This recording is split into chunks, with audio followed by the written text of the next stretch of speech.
Monsieur Gerald Weston.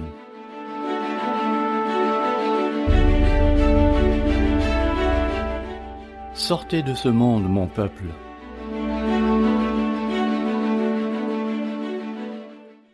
Nous vivons assurément à une époque hors de l'ordinaire, c'est le moins qu'on puisse dire. Le mois de janvier semble déjà loin en arrière. C'est en février que les choses commencèrent à se corser un peu, encore que dans notre partie du monde, les choses n'allaient pas si mal.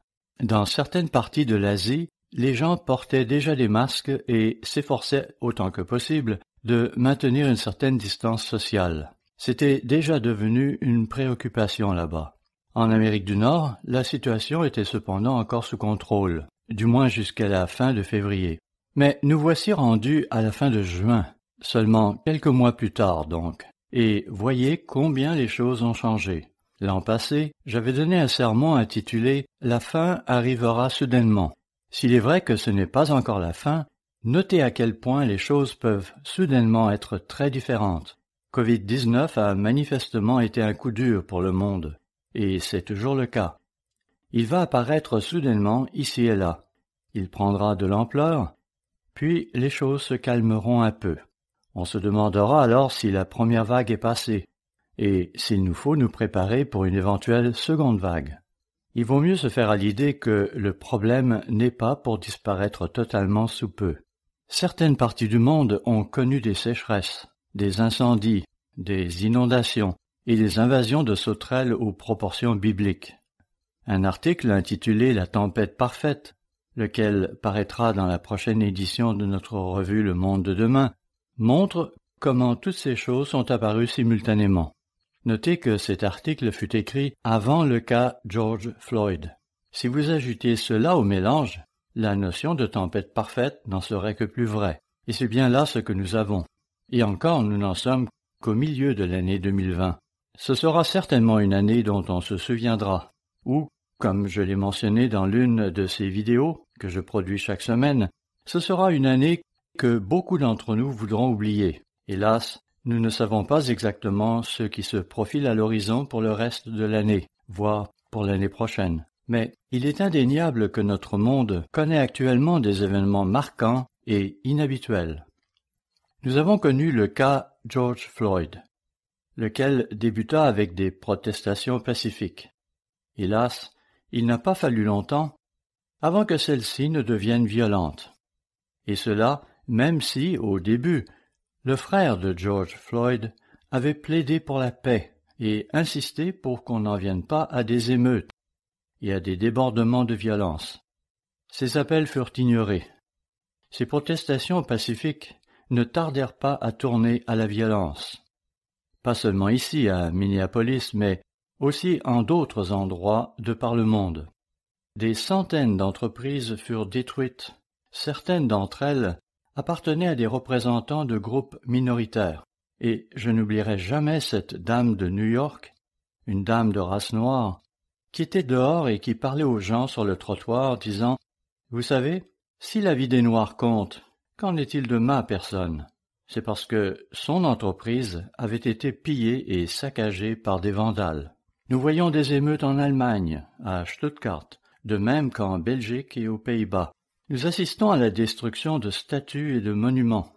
Certains ont même tenté de créer des pays autonomes à l'intérieur du pays. Ainsi est apparue cette zone autonome à Seattle.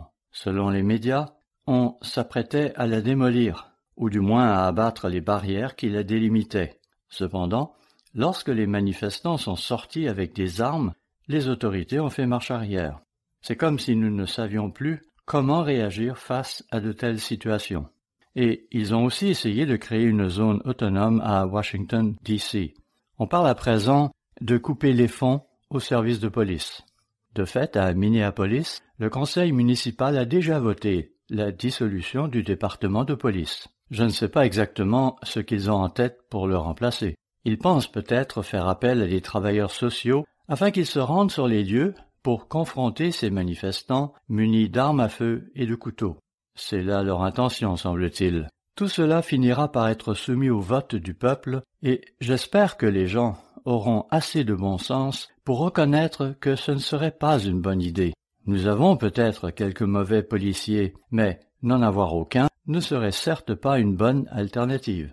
Frères et sœurs, que se passe-t-il dans notre monde? Assistons-nous à la fin de l'Amérique? C'est là le titre d'une récente émission télévisée que nous devons à M. Wallace Smith. Nous venons tout juste de l'auditionner la semaine dernière. Une émission qui enrichira certainement notre répertoire. Elle risque cependant d'être interdite en Australie, mais nous espérons que non. Passera-t-elle en Nouvelle-Zélande? Qui sait? Au fil du temps, la vérité est de plus en plus réprimée par ces individus qui prôneront la diversité et la tolérance, tout en étant eux-mêmes réfractaires au concept de tolérance et de diversité. Ils veulent que les choses se fassent exclusivement à leur manière. Qu'est-ce qui se passe? Vous et moi, membres de l'Église du Dieu vivant, comprenons-nous la situation dans son ensemble? Pouvons-nous voir au-delà des événements de la journée et discerner ce qui se passe dans notre monde?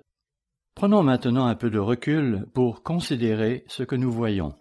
Efforçons-nous de voir ce qui est ou qui est derrière la convergence de tous ces événements, de cette tempête parfaite qui affecte notre monde et qui a si soudainement déferlé sur nous. Et posons-nous de sérieuses questions sur nous-mêmes et sur nos croyances. Si vous voulez un titre pour ce sermon, le voici. Sortez de ce monde, mon peuple. Nous savons tous qui est le Dieu de ce monde. Si je vous posais la question, qui est le Dieu de ce monde? À moins que vous ne soyez un jeune, à moins que vous ne soyez tout nouveau dans l'Église de Dieu, à moins que vous n'ayez vécu dans une bulle, vous connaissez la réponse à cette question, à savoir que c'est Satan qui est le Dieu de ce monde. Nous savons bien sûr que Dieu, notre Créateur, est au-dessus de tout, mais il a permis à Satan d'avoir une certaine autorité sur ce monde. Effectivement, à 3 reprises, Jésus l'a appelé le chef de ce monde. Ainsi, dans Jean chapitre 12, au verset 31, parlant d'un événement qui eut lieu à la toute fin de sa vie, alors qu'il allait être mis à mort et crucifié, Jésus avait dit « Maintenant a lieu le jugement de ce monde. Maintenant, le prince de ce monde sera jeté dehors. » Plus loin, au chapitre 13, nous avons cette cérémonie du lavement des pieds qui vous situe dans la chronologie des événements. Puis, dans Jean chapitre 14, au verset 30, après s'être livré à des commentaires devant ses disciples, Jésus avait ajouté « Je ne parlerai plus guère avec vous, car le prince du monde vient, il n'a rien en moi. » Finalement, dans Jean chapitre 16, au verset 11, il mentionne que le prince de ce monde est jugé. Ainsi, à 3 reprises, dans le seul livre de l'apôtre Jean, Jésus avait fait référence à Satan le diable en tant que le prince de ce monde. Il connaissait évidemment très bien cet ennemi. Tournons-nous maintenant vers Matthieu chapitre 4, où nous commencerons à lire à partir du verset 8. C'est là un passage que nous connaissons bien, et je ne vous y apprendrai rien de nouveau. Oui, ce sont là des choses que nous savons, mais y pensons-nous? C'est une chose de comprendre un sujet sur le plan académique, mais c'en est une autre lorsqu'on lui est confronté en personne. Matthieu 4, versets 8 à 9. Le diable le transporta encore sur une montagne très élevée, lui montra tous les royaumes du monde et leur gloire, et lui dit « Je te donnerai toutes ces choses si tu te prosternes et m'adores. » Notez que Jésus n'a pas répliqué « Que veux-tu dire? Tu n'as pas l'autorité pour accomplir une telle promesse. » Non. Voyez comment il lui répond au verset 10. Jésus lui dit « Retire-toi, Satan, car il est écrit « Tu adoreras le Seigneur ton Dieu et tu le serviras lui seul. » Donc, Jésus n'a pas nié que Satan avait l'autorité de lui donner ces choses. Mais il n'a pas été dupe de ce stratagème du diable. Il le connaissait fort bien. Voyons en particulier ce qu'il dit de cet être spirituel dans Jean chapitre 8, verset 44, lorsqu'il s'adresse à ceux de son entourage qui lui faisaient opposition. Jean 8, verset 44. « Vous avez pour père le diable, et vous voulez accomplir les désirs de votre père. » Voilà qui est intéressant. Vous voulez accomplir les désirs de votre père. Pourquoi en est-il ainsi? Eh bien, Satan place dans nos esprits toutes sortes de pensées, d'attitudes, de convoitises et de haine, un esprit de vengeance. C'est du moins ce qu'il essaiera de faire si nous entretenons de telles pensées et poursuivons de telles attitudes. À nouveau, vous voulez accomplir les désirs de votre père. Il a été meurtrier dès le commencement. Vous voyez, ils en étaient venus au point de vouloir assassiner Jésus-Christ. Ils ne le voyaient pas comme le Messie. Pourquoi était-il tellement en colère contre lui? C'était pour leur avoir dit la vérité. Il ne l'accusait pas de leur avoir menti ou de les avoir trompés de quelque façon, mais pour leur avoir dit la vérité. Et cette vive colère qu'ils entretenaient à son égard les exposait à un esprit de meurtre. Jean 8, verset 44 poursuit en disant « Et il ne se tient pas dans la vérité, parce qu'il n'y a pas de vérité en lui. » Autrement dit, il n'y a pas de vérité dans le diable. Lorsqu'il profère le mensonge, il est donc certainement un menteur, il parle de son propre fond, car il est menteur et le père du mensonge. Satan est donc l'auteur de mensonges, et il ne cesse d'injecter des mensonges dans l'esprit des êtres humains partout sur la planète. Et si nous n'y prenons garde, il peut nous faire la même chose. Et nous ne devons pas penser que nous sommes immunisés contre ces actions. Voyez ce qu'il a dit à Pierre, tel que relaté dans Marc chapitre 8, verset 33. Marc 8, verset 33. « Arrière de moi, Satan !» Parce que Satan était autorisé à le faire, il agissait par l'intermédiaire de Pierre. Et en essence, Pierre avait répondu à Jésus, « Ils ne te saisiront pas, Seigneur. Nous savons que ce n'est pas justifié. Nous allons les en empêcher. Nous viendrons à ton secours. » Et Jésus avait répondu, « Arrière de moi, Satan, car tu ne conçois pas les choses de Dieu. » Donc, si Pierre a pu être trompé de cette façon, et si Jacques et Jean ont voulu, sous l'emprise de la colère, faire descendre le feu du ciel, là encore une pensée qui venait du diable, alors comment serions-nous exempts de ces choses? Sommes-nous tellement au-dessus de toute séduction que nous ne pourrions pas succomber aux pensées et aux attitudes de Satan le diable? Paul savait qui dirige le cours de ce monde. Dans 2 Corinthiens chapitre 4, un passage qui nous est bien familier, il est dit au verset 3, 2 Corinthiens chapitre 4, verset 3, « Si notre évangile est encore voilé, il est question de la vérité, de l'évangile, de la bonne nouvelle. Si cet évangile est encore voilé, les gens ne peuvent donc pas le comprendre, il est voilé pour ceux qui périssent, du moins pour le moment présent. Il est voilé, verset 4, pour les incrédules, dont le Dieu de ce siècle, Satan, a aveuglé l'intelligence, afin qu'ils ne voient pas briller la splendeur de l'évangile de la gloire de Christ, qui est l'image de Dieu. » On verra sous peu comment il s'y prend. Passons maintenant à Éphésiens chapitre 2, un passage auquel nous nous référons souvent. Considérons-le non sous un angle académique, mais selon la façon dont il s'applique à vous et à moi. Comprenez bien que ces choses ne sont pas écrites pour le monde. Non, elles sont écrites pour nous, afin de nous instruire.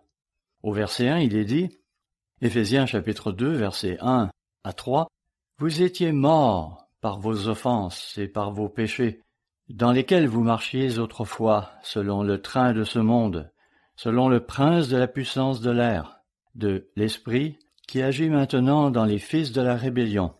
Nous tous aussi, nous étions de leur nombre, et nous vivions autrefois selon les convoitises de notre chair, accomplissant les volontés de la chair et de nos pensées, et nous étions par nature des enfants de colère comme les autres. » Il est ici question d'individus, et même si Paul s'adresse ici principalement à des gentils, des non-juifs, si vous considérez le contexte, vous vous rendrez compte qu'il nous interpelle tous, car tous nous agissions ainsi à un moment donné. Tous nous étions influencés par Satan. Cela dit, comme il dirige le cours de ce monde, nous devons prendre du recul et regarder ce qui se passe dans notre monde afin d'éviter de nous faire prendre nous aussi. Vous savez, il y a tant de choses dans ce monde auxquelles nous pourrions succomber. Ainsi, nous pourrions nous faire prendre dans le mouvement « La vie des Noirs compte », en anglais « Black Lives Matters ». De plus, ici aux États-Unis, nous pouvons nous laisser emporter par les mouvements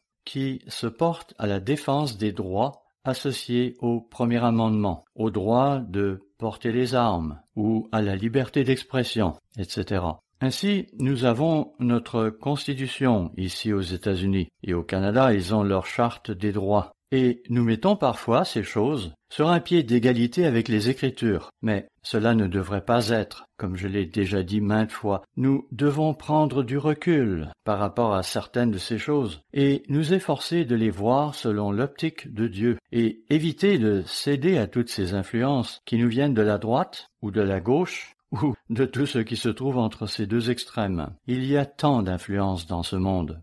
Je crois avoir déjà parlé de cet exemple auparavant. M. Bill Clinton n'était assurément pas mon président préféré. Il était notre président, certes, et de ce fait, je me référerai à lui en tant que Monsieur le Président, parce que nous lui devons le respect. Et tout ce qu'il a fait n'était pas nécessairement mauvais, mais à l'inverse, tout n'était certainement pas bien. Je ne cacherai pas que je n'ai pas aimé son comportement, son infidélité, et toutes ces choses qui ont finalement été mises au grand jour à son sujet. Il m'arrivait d'écouter une station radio quand j'habitais à Kansas City. On y parlait entre autres de MENA dans l'État d'Arkansas, de trafic de drogue, de cadavres, et même des Clinton Chronicles, ce film à propos des soi-disant activités criminelles de Bill Clinton. Et un jour, en écoutant cela, j'ai pensé « Je ne peux rien prouver de tout cela. Je ne peux être sûr que de ce qui a été prouvé sans l'ombre d'un doute. D'accord, je ne me fie pas à son caractère, c'est vrai, mais je ne sais pas si ces autres choses dont on l'accuse sont vraies. Pourquoi alors me remplir l'esprit de toutes ces autres choses? Surtout lorsqu'on sait fort bien que beaucoup ne cherchent qu'à exploiter ce filon dans l'intention de vendre des livres ou des cassettes. En fait, ils ne vendent que de la haine. Tout cela ne me faisait aucun bien, et j'ai alors compris que je me laissais entraîner dans une situation que Dieu n'approuvait pas. En conséquence, j'ai arrêté d'écouter cette station radio. Oh, cela a pris quelques années, mais j'ai fini par me rendre compte que nous devons respecter tous ces individus. De toute façon, lorsque vous considérez ces choses avec un certain recul, vous êtes parfois choqué par le mauvais comportement que certains d'entre eux ont eu, mais aussi, parfois, étonné par les bonnes choses qu'ils ont faites. Parfois, il nous faut du temps pour pouvoir mettre les choses au clair dans notre esprit. Veillez à ne pas vous laisser envahir par la haine, parce que c'est ce qui se passe quand on écoute tout ça. Cela développe en nous un esprit de haine, de méfiance et d'aversion, ce qui n'est pas bon ni pour vous, ni pour moi. Vous savez, on entend parler de gens qui font des choses que nous n'approuvons peut-être pas, mais ce n'est pas une raison de les haïr. Il y a beaucoup de gens avec qui vous pouvez être assis autour d'une tasse de café ou d'une bière, des gens dont vous apprécierez la compagnie sans pour autant approuver leurs idées. Souvent, vous n'aimerez pas certaines de leurs idées, mais vous pourriez en aimer d'autres.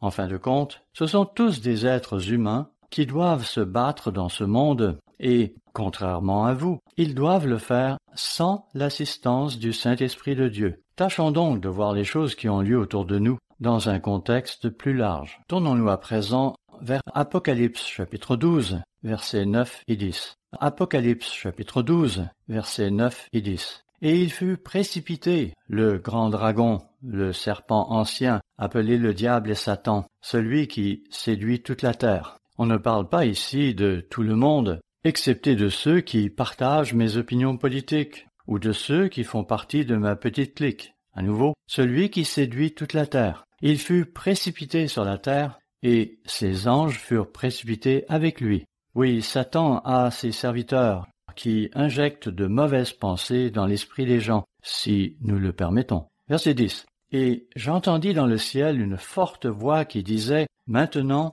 le salut est arrivé, ainsi que la puissance, le règne de notre Dieu et l'autorité de son Christ. Car il a été précipité, l'accusateur de nos frères, celui qui les accusait devant notre Dieu jour et nuit. Ainsi, Satan est l'accusateur de nos frères. » Comprenons bien qu'il va déverser dans votre esprit et dans le mien toutes sortes d'accusations envers notre prochain, et cela dans le but de jeter le discrédit parmi nous. Et bien sûr, il cherchera à discréditer les dirigeants de notre Église. Et je ne dis pas ça simplement parce que je suis l'un d'entre eux. C'est là sa façon d'opérer. Il va essayer de discréditer les dirigeants de l'Église, que ce soit au niveau local, régional ou mondial, autrement dit à Charlotte. Il va profiter de tout élément d'accusation, de toute insinuation, de tous ces petits rebondissements qui se produisent, et il prendra un peu de vérité et y ajoutera un peu d'erreur afin que ce mélange devienne finalement un mensonge. Et il va utiliser cela contre nous. Comprenez qui est en charge de ce monde. Ne pas vous en rendre compte vous exposerait à être ballotté au gré de ses caprices. Il vous mènerait alors par le bout du nez, et j'ai bien peur que ce ne soit parfois le cas. Lorsque je fréquentais l'Ambassador College, à chaque début d'année, probablement parce que la fête des tabernacles approchait, nous avions soit un sermon, soit une étude biblique portant sur le sujet de la mondanité. On voulait alors savoir si le fait de jouer aux cartes ou de danser correspondait à sombrer dans la mondanité. Il faut savoir que beaucoup de ceux qui venaient à l'Ambassador College n'avaient pas vraiment grandi dans l'Église, et beaucoup n'avaient même jamais assisté à un service sabbatique avant de venir au collège. Et c'est pourquoi on devait établir certaines normes de comportement, car nous allions participer à certaines activités. Par exemple, nous allions avoir des danses. Nous aurions aussi le droit de consommer de l'alcool à certaines occasions, en modération bien sûr. Et puis, il nous arriverait de jouer aux cartes parfois, des choses de ce genre. Nous étions conscients de tout cela. Mais la question demeurait, est-ce que boire une bière ou un verre de vin est ce qu'on entend par mondanité? Eh bien, cela pourrait le devenir si vous exagériez. Voilà pourquoi, dès le début, nous avions cette étude biblique ou ce sermon qui nous sensibilisait aux problèmes potentiels de la mondanité. La question se posait ensuite, comment faire la part entre ce qui est mondain et ce qui ne l'est pas? C'est là une question importante. Oui, comment le savoir? Eh bien, je pense que vous connaissez la réponse à cette question, n'est-ce pas? C'est bien sûr la parole de Dieu qui définit ce qui est mondain et ce qui ne l'est pas. Dans 1 Jean chapitre 2, versets 15 à 17, il est question de la convoitise de la chair, de la convoitise des yeux et de l'orgueil de la vie. Et la Bible nous dit que tout cela fait partie de ce monde et que ce monde est condamné à disparaître. N'empêche que, pour l'instant, c'est ce qui caractérise notre monde. Mais qu'en est-il lorsque vous voulez entrer dans les détails? C'est que la convoitise de la chair, la convoitise des yeux et l'orgueil de la vie, cela mérite qu'on soit plus spécifique. Effectivement, et c'est pourquoi nous avions cette devise à l'Ambassador College, à savoir que la parole de Dieu est le fondement de la connaissance. D'ailleurs, cette devise avait été ciselée dans de la pierre sur le côté de l'Ambassador Hall. La parole de Dieu, c'est où il nous faut nous rendre pour savoir ce qui est bien et ce qui est mal. Elle constitue le fondement de la connaissance. Je vais vous citer Proverbes chapitre 1 verset 7. Pas besoin de vous y reporter. La crainte de l'Éternel est le commencement de la science. Ayons donc en tout temps un profond respect pour Dieu, et même une certaine crainte de lui désobéir. Le fait d'avoir cette crainte de Dieu est le début de la connaissance. Oui, mais ce n'est que le début. Dans Psaume chapitre 111, au verset 10, il est dit « La crainte de l'Éternel est le commencement de la sagesse ». C'est donc là que commence la connaissance. C'est là que commence la sagesse. Tous ceux qui l'observent ont une raison saine. Pour sa part, la Bible du Sommeur dit « Tous ceux qui observent ces lois ont une saine intelligence ». Reportons-nous maintenant à Jean chapitre 17. C'était à l'époque où Jésus priait son Père avant d'être mis en détention. C'est là ce qui constitue la véritable prière du Seigneur. L'autre, dans Matthieu chapitre 6, n'était qu'un exemple de prière. Jean 17, verset 14. « Je leur ai donné ta parole, et le monde les a haïs, parce qu'ils ne sont pas du monde, comme moi je ne suis pas du monde. » Vous rendez-vous compte, frères et sœurs, que le monde nous haïra? En fait, Matthieu chapitre 24, verset 9, va même jusqu'à dire « Vous serez haïs de toutes les nations à cause de mon nom. » À nouveau, Jean 17, verset 14, « Je leur ai donné ta parole, et le monde les a haïs, parce qu'ils ne sont pas du monde, comme moi je ne suis pas du monde. » Verset 15, « Je ne te prie pas de les ôter du monde. » Il nous faut bien vivre dans ce monde, mais de les préserver du malin. Oui, Père, préserve-les du malin, de celui qui suscite les conflits, la haine et toutes sortes de pensées et d'attitudes erronées. C'est quelque chose dont vous et moi pourrions devenir la proie, si nous ne sommes pas prudents, si nous ne sommes pas proches de Dieu. Verset 16. « Ils ne sont pas du monde, comme moi je ne suis pas du monde. Sanctifie-les par ta vérité, ta parole est la vérité. » Nous avons donc besoin d'être guidés, et ce qui doit nous guider, c'est la vérité de la parole de Dieu. Cela dit, que nous dit la Bible à propos des conditions de vie à la fin de l'âge? À quoi vont-elles ressembler? Eh bien, Luc chapitre 17 ne nous dit-il pas qu'il en sera alors comme du temps de Noé et comme du temps de Lot? Voyez-le dans Luc chapitre 17 au verset 26 à 28. Et si nous remontons encore plus dans le temps, à Genèse chapitre 6, que voyons-nous? Genèse chapitre 6, verset 5. L'Éternel vit que la méchanceté des hommes était grande sur la terre, et que toutes les pensées de leur cœur se portaient chaque jour uniquement vers le mal. Donc, toutes les pensées de leur cœur, toutes leurs intentions étaient tournées continuellement vers le mal. C'est ainsi que le monde était à l'époque, et c'est aussi à cela qu'il ressemblera au retour du Christ. Le verset 11 ajoute, « La terre était corrompue devant Dieu, la terre était pleine de violence. » Et notre monde va devenir plus violent avant que tout ne soit terminé, parce qu'il y a un esprit dans ce monde qui va attiser la haine. Et comme certains d'entre vous me l'ont entendu dire à maintes reprises, le défi pour nous tous sera de ne pas nous laisser envahir par la haine, parce qu'il va encore se passer bien des choses avant la fin, pas seulement avec d'autres personnes, mais même au sein de nos propres familles et parmi nos amis. Vous savez, si l'un d'entre nous était martyrisé, voire tué, nous pourrions être envahis par la colère. Mais nous devons conserver une saine vision globale des choses. Nous ne pouvons pas permettre à la haine d'entrer dans notre cœur. Satan va chercher à nous diviser de toutes les manières possibles. C'est sa façon d'opérer. Il va diviser pour mieux conquérir. Frères et sœurs, il ne faut pas que cela se produise dans l'Église de Dieu. Nous ne pouvons pas nous le permettre. Et pourtant, l'Écriture semble indiquer que Satan réussira à influencer certains d'entre nous qui causeront alors des divisions dans l'Église. C'est très triste, mais nous devons nous faire à cette idée. Cependant, cela ne se produira pas sans que nous le permettions.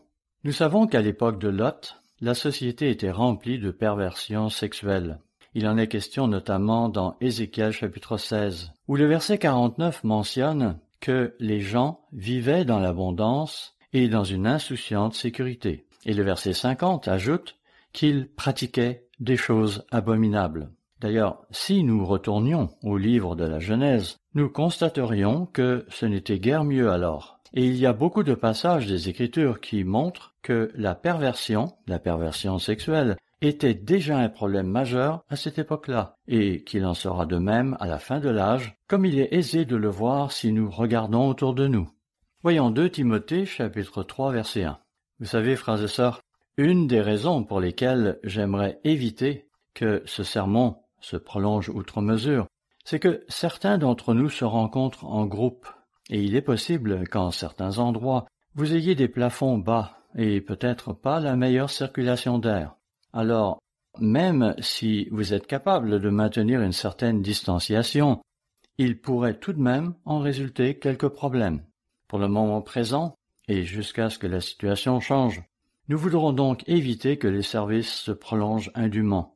Venons-en donc à 2 Timothée chapitre 3 verset 1. « Sache que dans les derniers jours, il y aura des temps difficiles, car les hommes seront égoïstes. » Est-ce que cela ne décrit pas bien notre époque? Nous vivons effectivement à une époque narcissique où tout tourne autour du moi. Vous savez, l'une des questions auxquelles nous sommes confrontés, c'est de savoir si nous devrions porter des masques pour les services. Et nous avons permis au ministre local, en collaboration avec son directeur régional, de prendre cette décision. Tout dépendra des installations, du nombre de personnes et du type de circulation d'air. Il y a tellement de facteurs qui entrent en jeu. Hélas, nous avons des gens qui sont tellement imbus d'eux-mêmes qu'ils refuseront d'emblée de se plier à toute directive externe. Ce sont probablement ces mêmes personnes qui nous condamneront pour ne pas tenir des services en groupe. Mais si nous tenions des services en groupe, ne seraient-ils pas les premiers à dire « Je ne permettrai à personne de me dire quoi faire ». Manifestement, ils sont influencés par tout ce qui se passe sur Internet. Nous y avons la gauche qui dit que tout le monde devrait porter un masque, et nous y avons l'extrême droite qui dit « Personne ne va me dire ce que je dois faire. Le masque ne fait de toute façon aucune différence. » Bon, de quel côté sommes-nous? J'espère que nous sommes du côté de la prudence, et cela, peu importe qui le dit. Quelle est la bonne façon de procéder? Quelle est la méthode la plus sûre? Nous n'avons pas tous les faits. Nous n'avons pas une connaissance parfaite de ce virus. Et de plus, la politique est tellement mêlée à tout ce qui a trait au Covid-19 qu'il est difficile de faire la part entre ce qui est vrai et ce qui ne l'est pas. Mais n'est-il pas préférable de rester dans le domaine de la prudence plutôt que de devoir ensuite s'excuser d'avoir été négligent?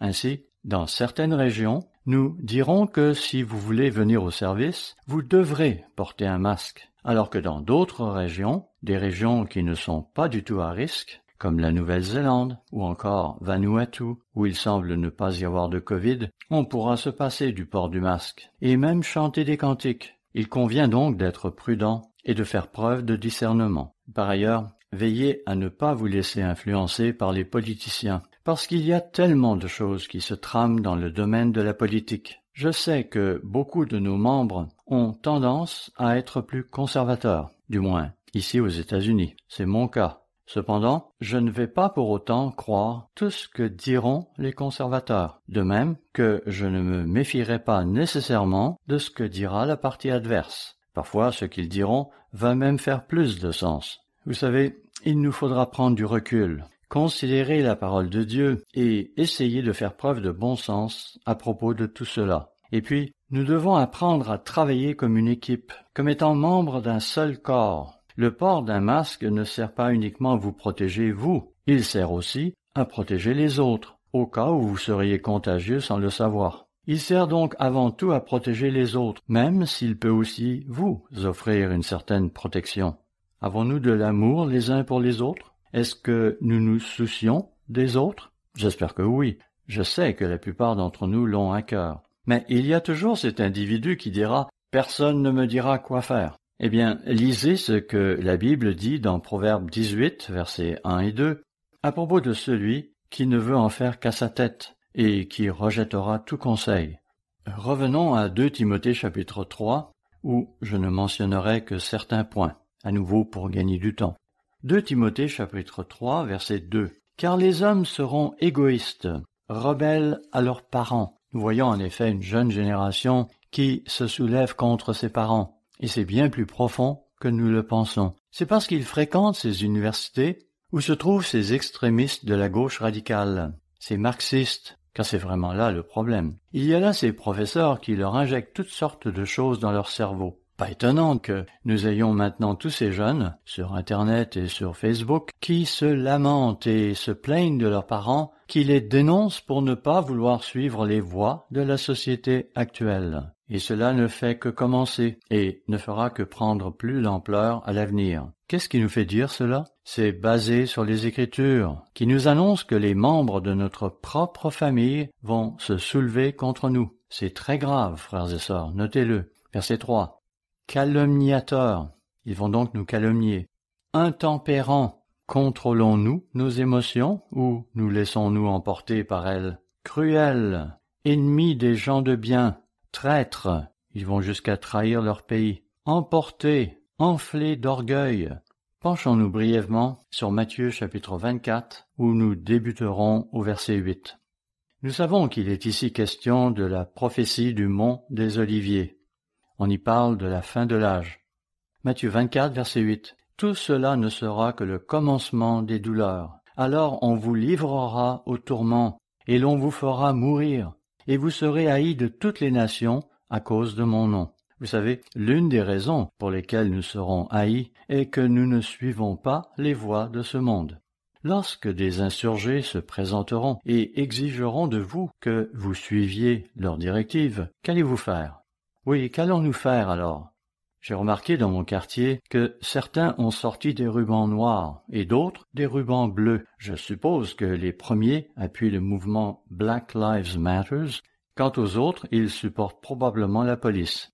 Qu'allez-vous faire s'ils venaient chez vous et vous disaient « Nous voulons que vous affichiez ceci ou cela. Allons-nous alors nous impliquer ou allons-nous plutôt prendre du recul et dire « Écoutez, je ne tiens pas à être impliqué dans tout cela. » Et qui sait quel autre problème pourrait surgir à l'avenir pour nous amener à joindre de tels manifestants. Comme il est dit au verset 10, « Alors aussi plusieurs succomberont. » Frères et sœurs, avant que je ne termine ce sermon, certains d'entre vous seront peut-être offensés parce que je vous dis la vérité. Alors aussi plusieurs succomberont et se trahiront, se haïront les uns les autres. Nous ne pouvons pas permettre que cela se produise au sein de l'Église.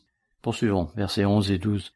Plusieurs faux prophètes s'élèveront et ils séduiront beaucoup de gens. Et parce que l'iniquité se sera accrue, voilà ce qui nous attend. En fait, cela se manifeste déjà. Parce que l'iniquité se sera accrue, l'amour du plus grand nombre se refroidira. L'amour de beaucoup de frères se refroidira. Ne permettons pas à cela de nous arriver. Nous ne pouvons pas nous le permettre. Verset 13. Mais celui qui persévérera jusqu'à la fin sera sauvé. Il nous faudra endurer jusqu'à la fin. Dire que vous devez endurer quelque chose, cela ne veut pas dire que ce sera une partie de plaisir. Cela signifie que nous allons devoir persévérer dans les temps qui sont encore devant nous.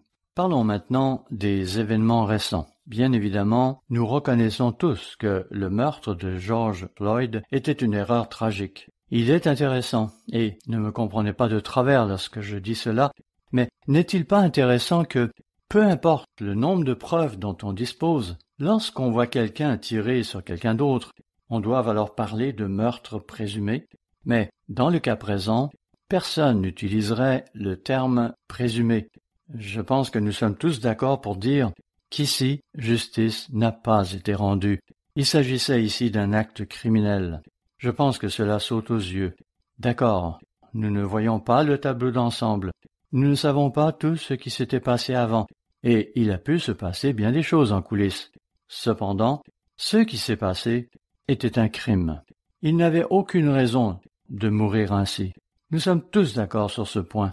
Je l'ai déjà dit et je ne vais pas le répéter. En fait, je n'ai rencontré personne qui ne soit pas d'accord là-dessus, même si je ne serais pas étonné qu'il y ait quelqu'un quelque part qui soit en désaccord avec moi sur ce point. En fait, j'en suis presque sûr. J'ai vu suffisamment de choses sur YouTube, j'ai lu assez de commentaires que les gens font pour ne pas savoir qu'il y a des racistes dans notre société. Mais il y a des racistes des deux bords.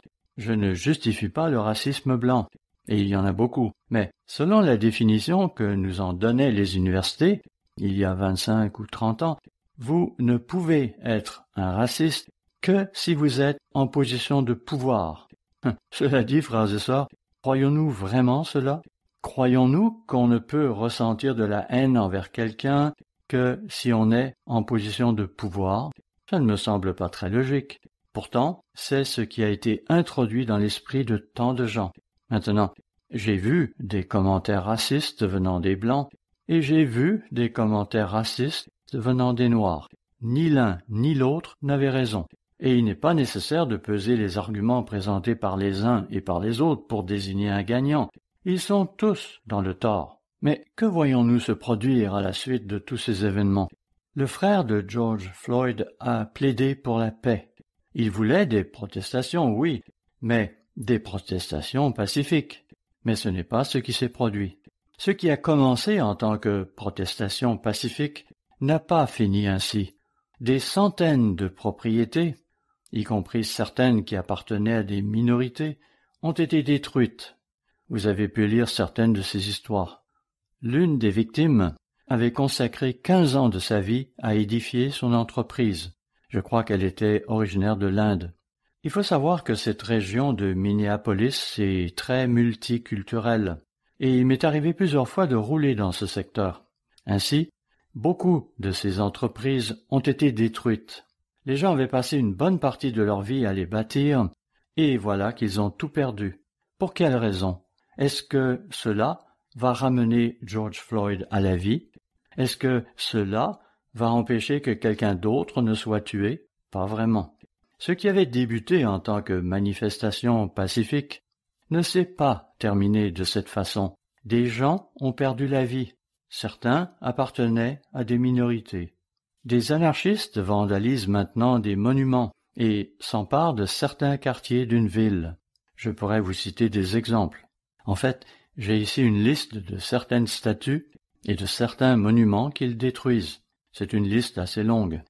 Une liste qui inclut des statues de personnalités comme Christophe Colomb, George Washington, Ulysses S. Grant, le général qui a lutté contre la Confédération et qui a finalement gagné, mettant ainsi fin à la Confédération.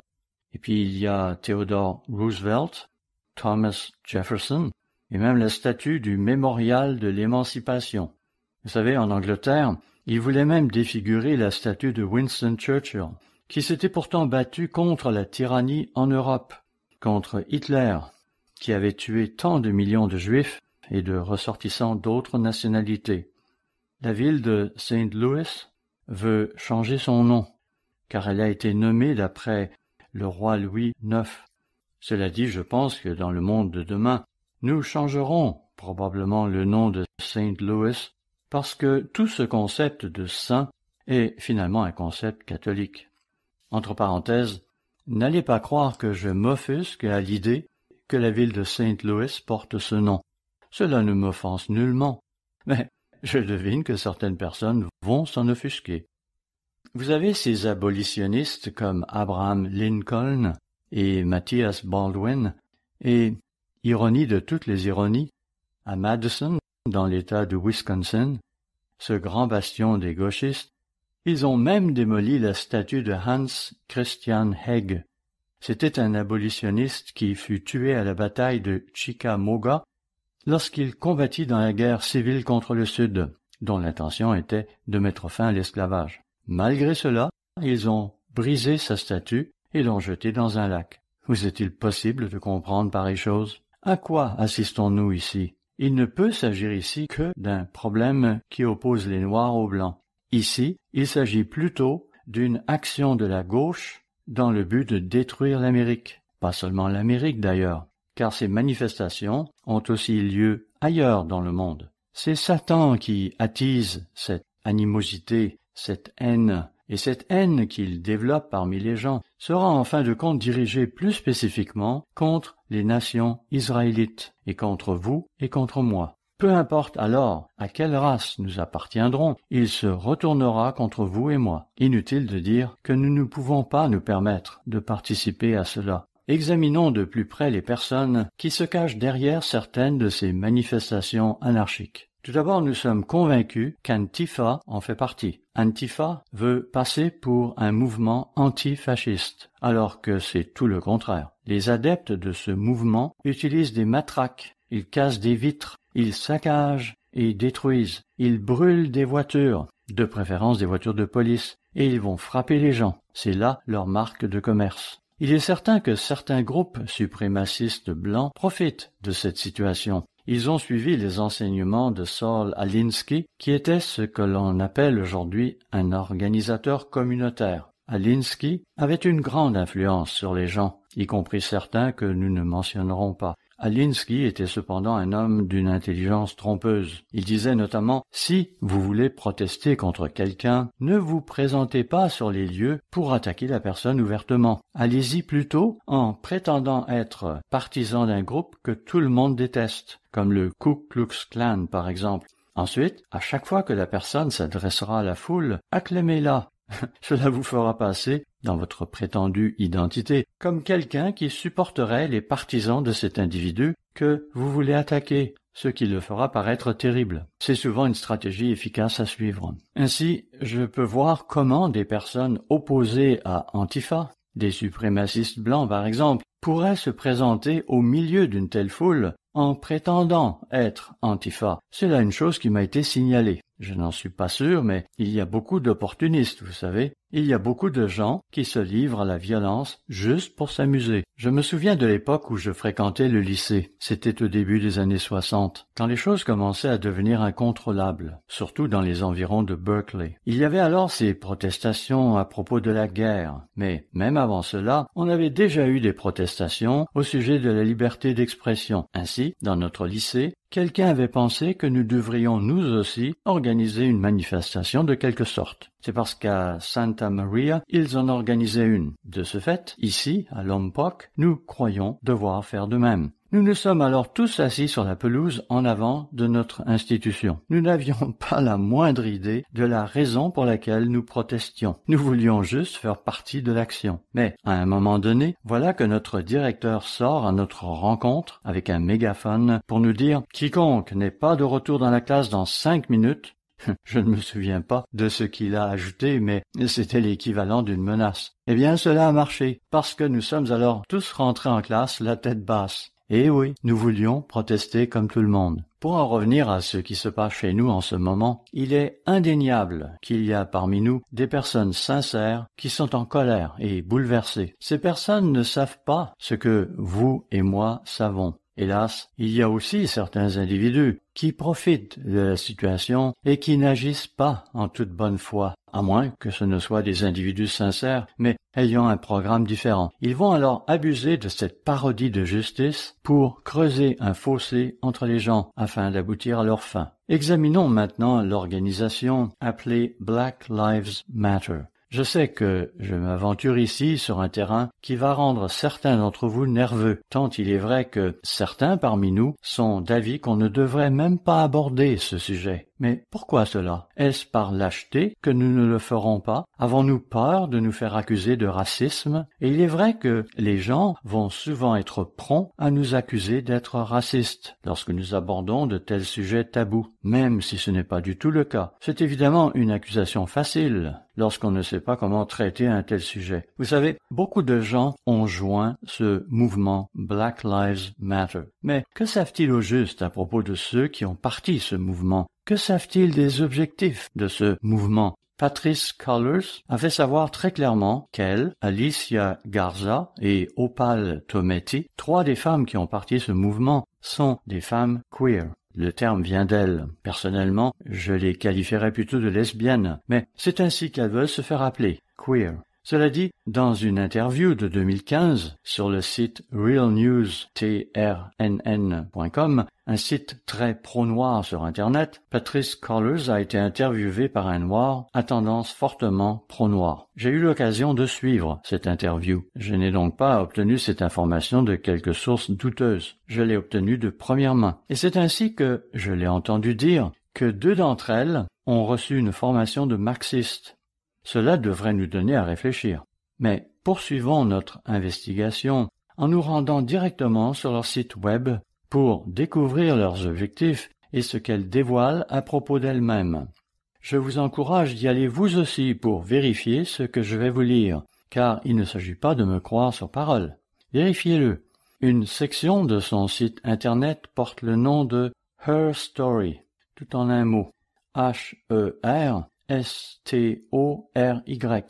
On peut y lire « En 2013, 3 organisateurs noirs radicaux, c'est ainsi qu'elle se qualifie, 3 organisateurs noirs radicaux, à savoir Alicia Garza, Patrisse Cullors et Opal Tometi, ont mis sur pied un projet destiné à lancer un mouvement centré sur les Noirs, appelé Black Lives Matter.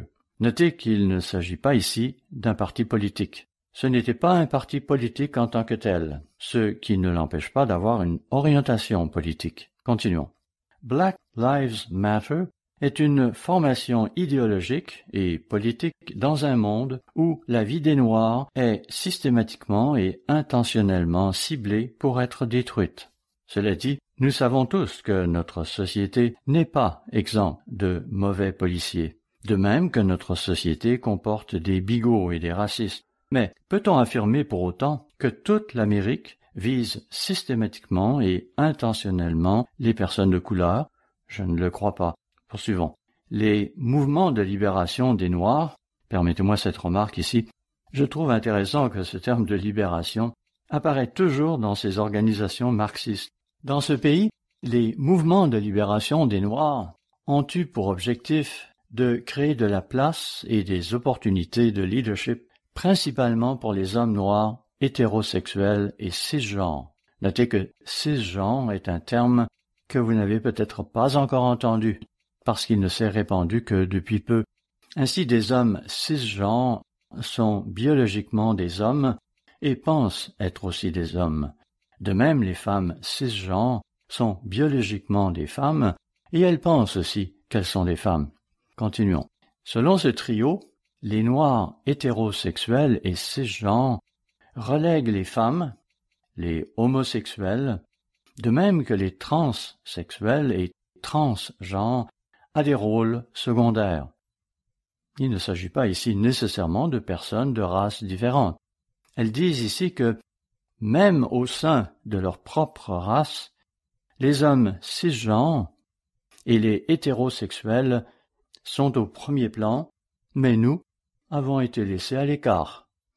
Ailleurs, on lit clairement, en tant qu'organisation, nous avons toujours reconnu la nécessité de centrer le leadership des femmes et des personnes queer et trans. Elles veulent donc les mettre au centre. Poursuivons. L'espace que Black Lives Matter a tenu et continue de tenir a permis de mettre au grand jour la violence que ces personnes ont subie, une violence sanctionnée par l'État. Bon, c'est ainsi que certains vont le considérer. Qu'ils ont subi des outrages avec l'approbation des autorités. Je ne vais pas nier que des violences aient été perpétrées jadis, car nous savons fort bien que notre pays a connu de telles violences. À son apogée, le Ku Klux Klan comportait 4 millions de membres, et c'était un parti politique. Et les Noirs étaient la cible de violences. Aucun doute là-dessus. En est-il toujours ainsi aujourd'hui? Eh bien, je suppose que cela dépend de l'expérience de chacun.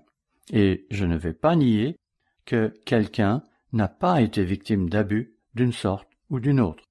Mais le document Her Story précise que nous avons particulièrement mis en évidence ces cas flagrants où des femmes noires, et plus particulièrement des femmes noires transsexuelles, ont été violées. Les auteurs de cet article continuent en disant « Nous sommes guidés par le fait que toutes les vies noires comptent, indépendamment de l'identité sexuelle réelle ou perçue, de l'identité de genre, de l'expression de genre, du statut économique, des capacités de chacun ou de ses handicaps, de ses croyances religieuses ou de ses doutes, qu'il soit immigrant ou non, et peu importe son lieu de résidence.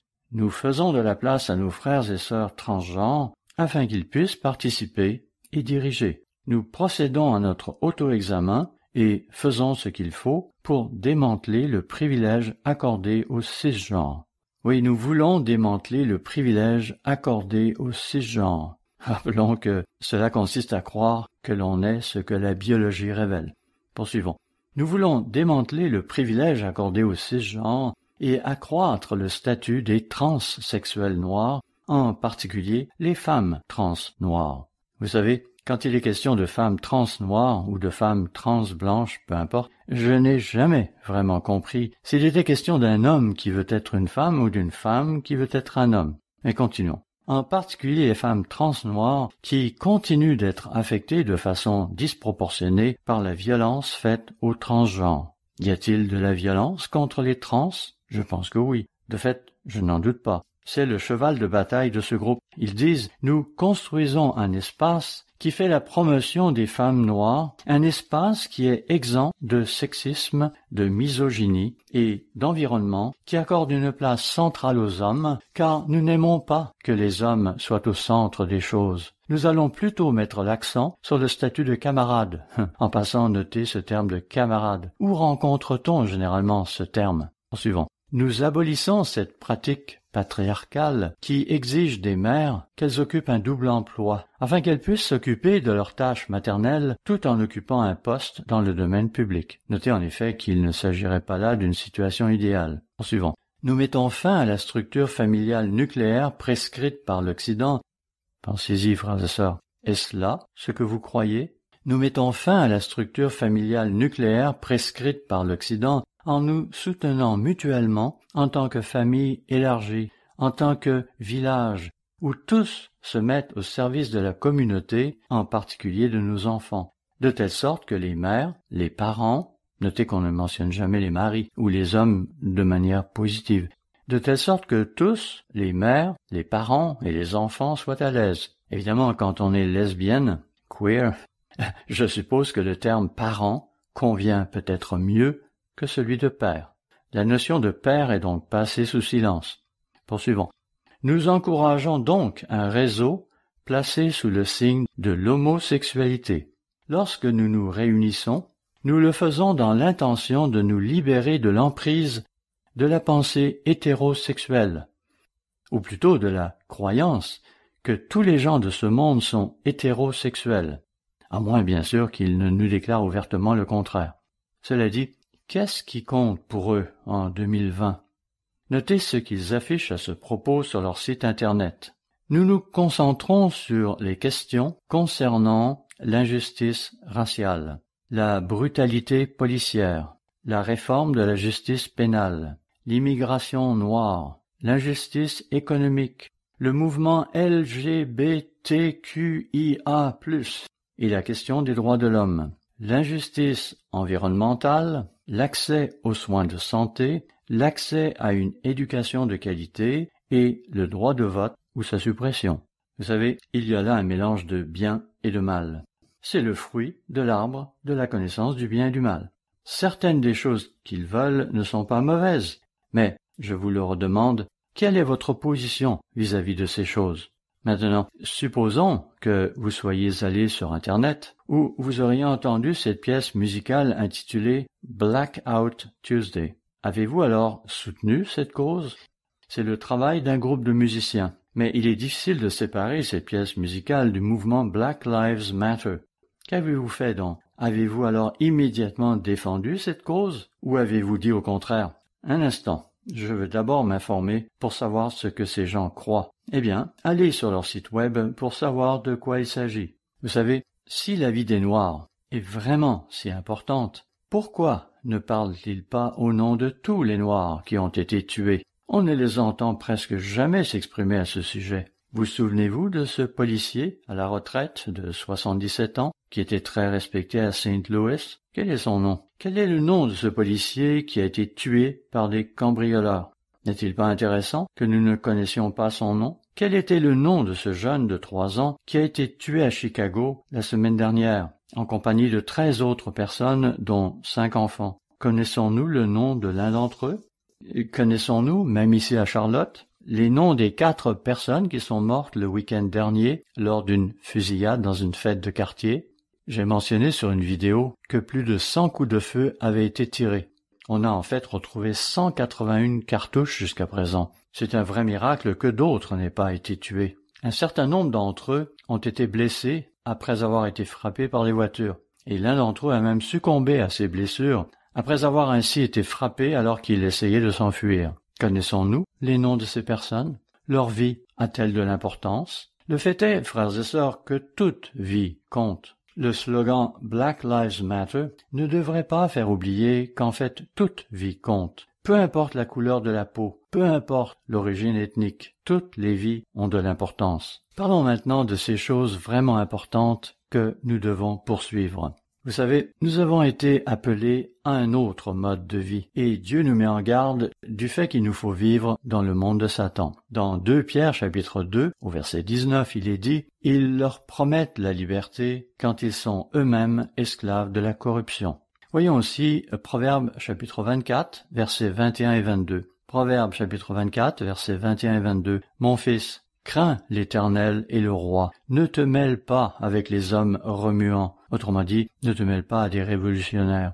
Et puis dans Proverbe 22, verset 24, Ne fréquente pas l'homme colérique, de peur que tu ne t'habitues à ses sentiers. Parfois, nous devons prendre nos distances, sinon nous nous mettrons nous-mêmes en colère. Voyons aussi Proverbes chapitre 29, verset 22. Proverbes chapitre 29, verset 22. Un homme colérique excite des querelles. Et vous savez, on est si prompt à juger les autres. Il est intéressant de voir comment nos médias réagissent ici dans notre pays. Lorsqu'un individu d'origine islamique tire sur 20 personnes sur une base militaire, nous ne devrions pas nous empresser de le juger. Mais il n'en sera pas ainsi dans d'autres situations. Pourquoi cela? Ne pouvons-nous pas nous arrêter et penser à ce qui se passe dans notre monde? Dans Proverbes chapitre 18, verset 17, il est dit « Le premier qui parle dans sa cause paraît juste.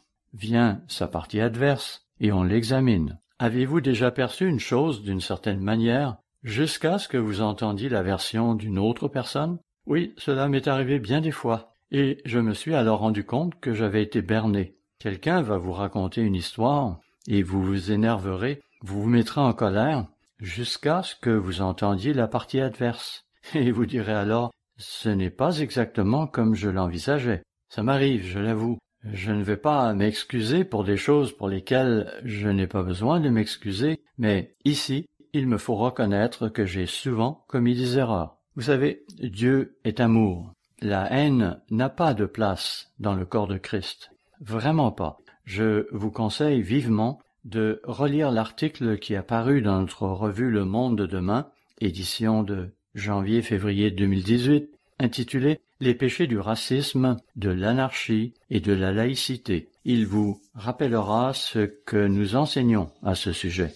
Dans la page d'accueil de notre site web officiel, sous la rubrique « Ressources », voyez aussi notre attitude face aux préjugés raciaux tels qu'énoncés dans la déclaration officielle de nos croyances fondamentales. 1 Jean chapitre 4, verset 20 l'énonce ainsi. « Si quelqu'un dit « J'aime Dieu » et qu'il haïsse son frère, c'est un menteur. Car celui qui n'aime pas son frère qu'il voit, comment peut-il aimer Dieu qu'il ne voit pas? Il y a tant de passages de la Bible qui abordent ce sujet. Vous pourriez aussi consulter Jean chapitre 13, verset 35, où se trouve un énoncé très profond. Voyons-le. Jean 13, verset 35. « À ceci tous connaîtront que vous êtes mes disciples, si vous avez de l'amour les uns pour les autres. » Frères et sœurs, je vois se manifester tant d'amour dans l'Église. Oui, vraiment. Ainsi, lorsque je me rends en Afrique du Sud, je peux voir cet amour qui règne dans l'Église. Une Église qui a des congrégations multiraciales. Même chose aux Philippines. Allez à Mexico et observez les frères là-bas, ils nous aiment et nous les aimons. Maintenant, considérez notre congrégation ici à Charlotte. Là encore, l'amour règne et cela au-delà des lignes raciales et au-delà des lignes nationales. Nous avons aussi des églises très multiculturelles à Londres, à Toronto et ailleurs. Si vous allez à Toronto, vous y rencontrerez des gens venant de partout. Londres, c'est la même chose. C'est un fait, et c'est conforme à ce qu'énonce Jean 13, verset 35. « À ceci, tous connaîtront que vous êtes mes disciples, si vous avez de l'amour les uns pour les autres. » Il y a cet article publié dans Business Insider dont j'aimerais maintenant vous citer quelques extraits. Lors d'une discussion sur la repentance et la honte associée au racisme, en parenthèse, ceci eut lieu à l'occasion d'une table ronde organisée le 14 juin à l'église Passion City d'Atlanta, en Géorgie. Lors de cette discussion, le PDG d'une chaîne de restauration rapide s'était levé et avait ciré les chaussures de Lecrae, un rappeur chrétien noir, tout en déclarant que le monde avait grandement besoin de faire preuve de honte, d'embarras et de repentance. Alors, je vous pose la question. Nous détestons-nous dans l'Église? Je ne pense pas que cela soit le cas de la plupart d'entre nous. Notez que je ne dis pas qu'il ne pourrait pas y avoir quelques exceptions. Mais pourquoi devrions-nous nous excuser auprès de l'un ou de l'autre, à moins qu'il n'y ait une raison valable de le faire? Il y en a cependant parmi nous qui se sentent coupables pour des raisons qu'ils ignorent, sauf qu'on les a convaincus qu'ils devraient se sentir coupables. Vous savez, nous avons coutume de nous laver les pieds durant la Pâque. Nous ne nous contenterons donc pas de cirer les chaussures de quelqu'un.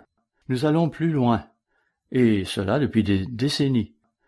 Je suis venu à l'église en 1964. Je ne sais plus si nous avions alors des gens de différentes races parmi nous. En tout cas, pas au début, quand j'étais à Santa Barbara, une très petite congrégation. Par contre, nous en avions certainement dans la région de Los Angeles, et je ne me souviens pas qu'il y ait eu une quelconque discrimination là-bas. Oh, je sais qu'il fut une époque où les Noirs s'asseyaient dans leur propre section. C'était à Big Sandy, au Texas, au début des années 60, peut-être même jusqu'au milieu des années 60.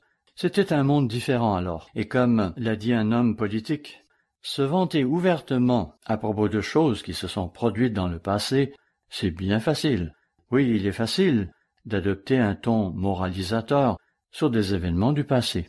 Ainsi, pendant des décennies, nous nous sommes lavés les pieds les uns des autres. Nous n'avons pas besoin de dire « Oh, je vais laver les pieds de quelqu'un parmi nous parce que je lui dois des excuses. » Non, nous allons nous laver les pieds, un point c'est tout, et c'est ce que nous faisons depuis des décennies. Je ne connais qu'un seul cas où une femme ait refusé de laver les pieds de quelqu'un à cause de sa race. Elle avait tort. Je doute qu'elle soit restée dans l'Église. De toutes mes années dans l'Église, c'est là le seul cas qui soit parvenu à ma connaissance. Romains chapitre 2, versets 28 et 29, de même que Galates chapitre 3, versets 26 à 29, nous disent qu'il n'y a ni juif, ni grec, ni homme, ni femme. Maintenant, cela peut être interprété de travers, et certains ont pris cela comme voulant dire qu'il n'y a ni homme, ni femme, ce qui est évidemment un non-sens. Non, il y a des choses qui nous différencient. Les femmes sont des femmes et les hommes sont des hommes. Mais, pour ce qui est de la façon dont Dieu nous considère, nous sommes tous des enfants d'Abraham. Si nous avons été baptisés, si nous avons l'Esprit de Dieu en nous, nous sommes frères et sœurs. Nous avons l'ADN de Dieu en nous, pour ainsi dire, et c'est merveilleux. Le monde dans lequel nous vivons présentement n'est pas le monde de Dieu. Dans Jean chapitre 18, verset 36, Jésus a dit lui-même « Mon royaume n'est pas de ce monde ».